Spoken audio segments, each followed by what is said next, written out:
Hello.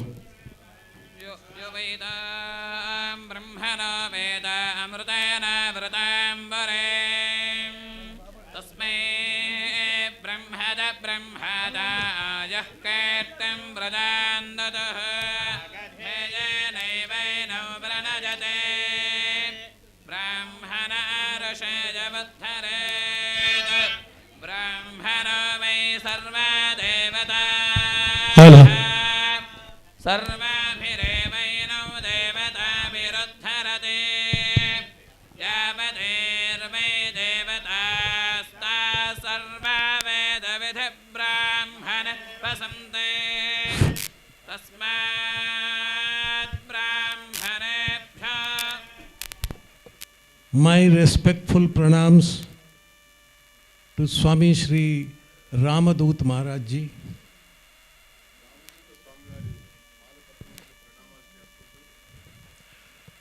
I have seen him as a great sage and saint who has come to help the suffering humankind.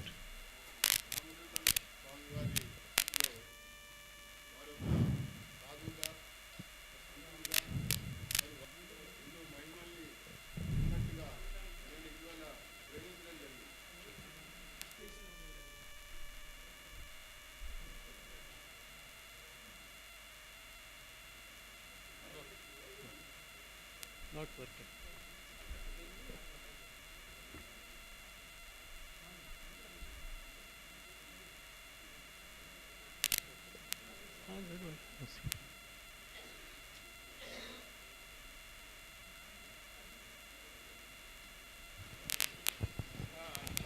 Hello. Hello.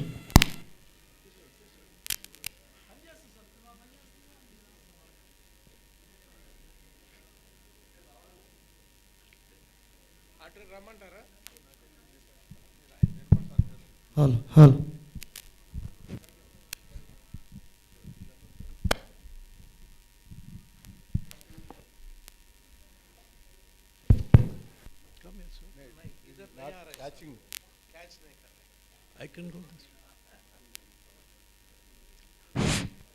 देखो आ रहा?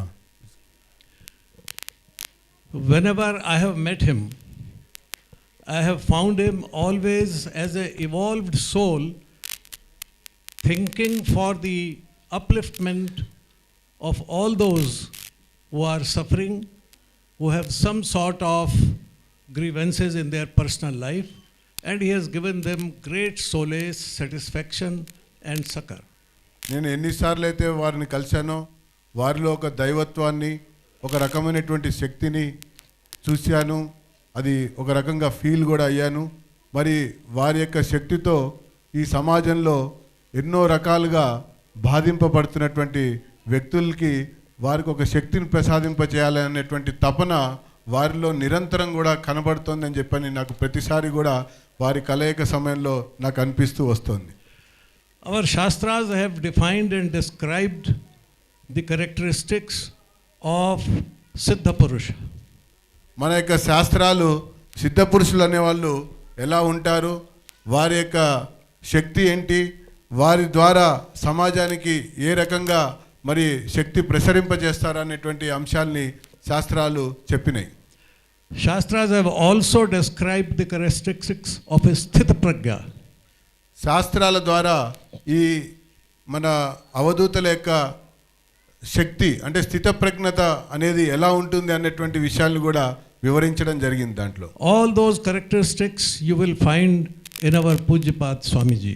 ఎన్ని విషయాలైతే శాస్త్రాల్లో అవధూతలకు సంబంధించినటువంటి శక్తిని మరి వారికి ఉండేటువంటి ఒక మార్గాన్ని వారు చేసేటువంటి ఒక కార్యక్రమాల్ని వివరించారో అవన్నీ కూడా రామదూత స్వామివారిలో నేను చూస్తున్నాను, నేను గమనిస్తున్నాను, వాటిని తెలుసుకుంటున్నాను. He is spreading the message of spirituality all over the world. ఆధ్యాత్మికమైనటువంటి శక్తిని వారు మన యొక్క భారతదేశంలోని అన్ని ప్రాంతాల్లో కూడా ప్రసరింపజేస్తూ ఉన్నారు. And today's world needs spirituality and the spiritual concern for all living beings. ప్రపంచం ఈరోజు ఆధ్యాత్మికం వైపు చూస్తూ ఉంది. మరి ఆధ్యాత్మిక శక్తితోనే స్వాంతన చేకూరుతుంది అని అన్ని దేశాల్లో ఉన్నటువంటి వాళ్ళు భావిస్తున్నారు. మరి ఈ యొక్క తరుణంలో అటువంటి యొక్క లక్షణాలు కలిగినటువంటి వ్యక్తి ప్రపంచానికి కూడా అవసరం అని చెప్పని నేను భావిస్తున్నాను. In the Western world, we find concern for only mankind. But in Swamiji's approach, he is concerned with the well-being of every living being, including even the horticulture, including even the plants and flowers. That is everything, whatever is in creation, he is always thinking of its betterment, of its improvement. ప్రపంచ దేశాల్లోని ఆలోచన విధానాన్ని చూస్తే కేవలం మానవ జాతి యొక్క సంక్షేమం గురించే ఆలోచించేటువంటి దృక్పథులు మనకు అన్నీ కూడా కనబడుతుంటాయి. కానీ స్వామీజీ యొక్క ఆలోచనలో మరి స్వామీజీ యొక్క విషయానికి సంబంధించిన విషయంలో వచ్చినప్పుడు మరి జంతుజాలాలు, పశుపక్షాలు, మానవ జాతి మొత్తం కూడా ఒక రకమైనటువంటి సుఖశాంతులతో ఉండాలి అనేటువంటి కోరిక, భావన వారిలో ఎప్పుడు కూడా ఉందని చెప్పని నాకు అనిపిస్తూ వస్తుంది. As his name suggests, the Ramadut, that is the messenger of Bhagwan Shri Ram. రామదూత అన్న నామధేయంలోనే ఉంది రాముడి యొక్క వారసుడిగా, రాముడి యొక్క సేవకుడిగా మనందరికి కూడా ఆయన ఇస్తున్నటువంటి సందేశం దాంట్లో కనబడుతూ ఉంది. And what was the characteristic of Bhagwan Ram? He was known as Maryada Purushottam. అది దానివల్లనే రాముణ్ణి మనం అందరం కూడా ఆరాధ్య దైవంగా భావించడమే కాకుండా మర్యాద పురుషోత్తముడుగా కూడా మనం కొలుస్తామన్నటువంటి విషయం మనందరికి కూడా తెలుసు. So Swamiji also wants to remind us about the maryadas as a human being.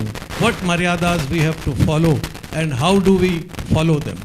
స్వామీజీ మరి మర్యాద పురుషోత్తముడుగా భావిస్తున్నాం.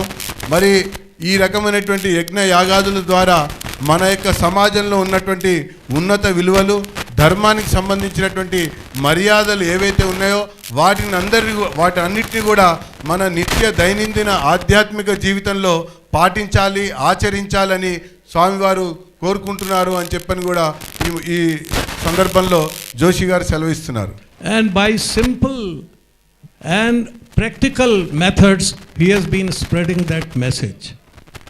వారు చాలా అంటే ఒక సులభతరమైనటువంటి ఒక విధానంలో మరి అందరికీ అందుబాటులో ఉండేటువంటి ఒక పద్ధతిలో అందరూ దీన్ని ఆచరించేటువంటి ఒక విధానంలో వారు మన అందరికి కూడా ఆధ్యాత్మిక శక్తిని, మరి అవధూతుల యొక్క శక్తిని, భక్తిని మనకి వారు ఈ సందర్భంగా అందిస్తున్నారని చెప్పని నేను భావిస్తున్నా.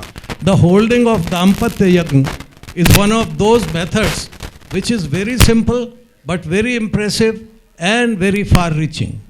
ఈ దాంపత్య హోమం ఏదైతే యజ్ఞం మనం చేస్తున్నామో ఇది అందరికీ కూడా మంచి ఫలితాలనిచ్చేది, అందరికీ కూడా చాలా సులువుగా ఉండేటువంటి ఒక యజ్ఞంతో పాటు అందరినీ భాగస్వామ్యం చేసుకోవడం ద్వారా మన యొక్క జీవితంలో దాంపత్య వైవాహిక జీవితంలో కూడా అనేక రకాల మంచి అనుభూతుల్ని పొందుతున్నామని కూడా వారు సెలవిస్తున్నారు. If the maryadas of the family, if the maryadas between the husband and wife, if the maryadas are observed in their strict sense, I think the maryadas will be observed by the entire society.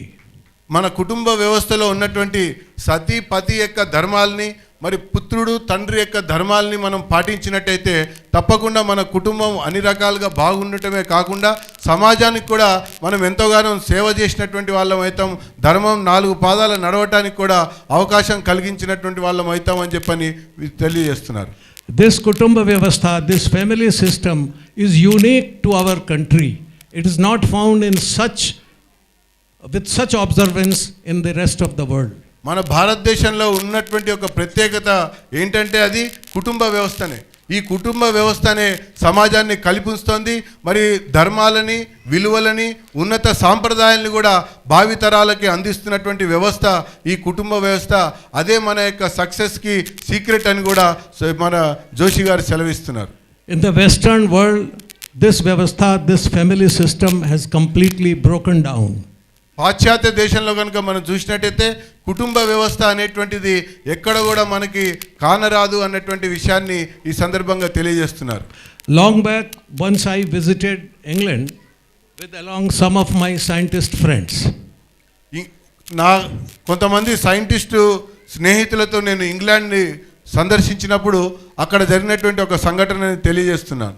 One of the scientists took along with him his wife and he was to stay there for some time. నాతో పాటు ఉన్నటువంటి ఒక శాస్త్రజ్ఞుడు తన భార్యతో కొన్ని రోజులు అక్కడే ఉండవలసినటువంటి పరిస్థితి ఏర్పడింది. After 2-3 hours, the wife of my friend came out and said, I don't want to stay in England. ఆ తర్వాత నా స్నేహితుడి యొక్క భార్య ఒక 2-3 గంటల తర్వాత అతనితో చెప్తూ నేను ఇక్కడ ఈ దేశంలో ఒక క్షణం కూడా ఉండాలనిపించలేదు, ఉండలేకపోతున్నాను అని చెప్పింది. I said, why? He said, these ladies, they are asking me, are you married? I said, yes. That which husband is yours? Once, twice, thrice, 4 times.